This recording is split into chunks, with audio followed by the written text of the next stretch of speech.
In this episode, we're going to talk about 5 key setup techniques that you're going to need in order to master your bagpipe strike-ins. Ready? Here we go.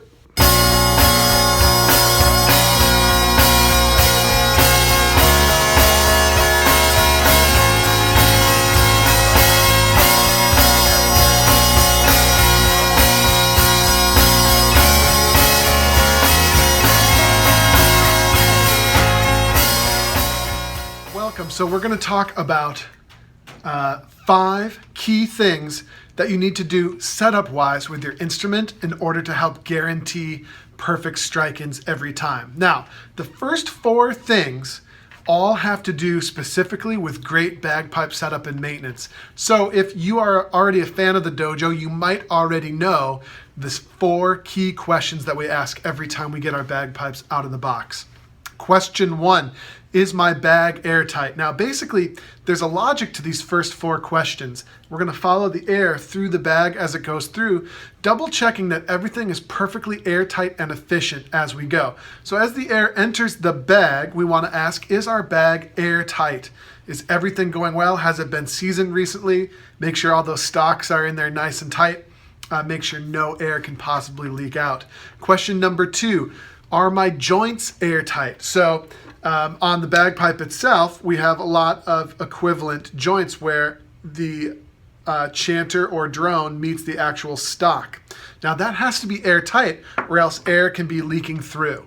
Okay, so that's the second thing, are all of your joints airtight. The next thing, which is something a lot of people don't think about when they set up their instrument, are the reed seats. So in the bagpipes, we have the equivalent of a reed seat where the reed is actually seated in the instrument. Now, we use hemp, of course, to seat the reed, and if it's not snug, if this reed is rattling around in there, air will work its way through, which will cause not just instability of the reeds, but will also cause your instrument to be inefficient. Now, when it comes to getting a good strike-in on your bagpipes, the reed seat is doubly important. Because if the air, and obviously air doesn't have a conscience, but if, just for lack of a better way to explain it, if the air is at all confused where it's going, right? Am I sneaking around the reed or am I going through the reed? If that air, if there's a confusion, if the airflow isn't quite solid and consistent, guess what might happen? Double toning sounds, right? Unpredictable behavior of those reeds. So the reed seat is absolutely and utterly important there. That was the third thing.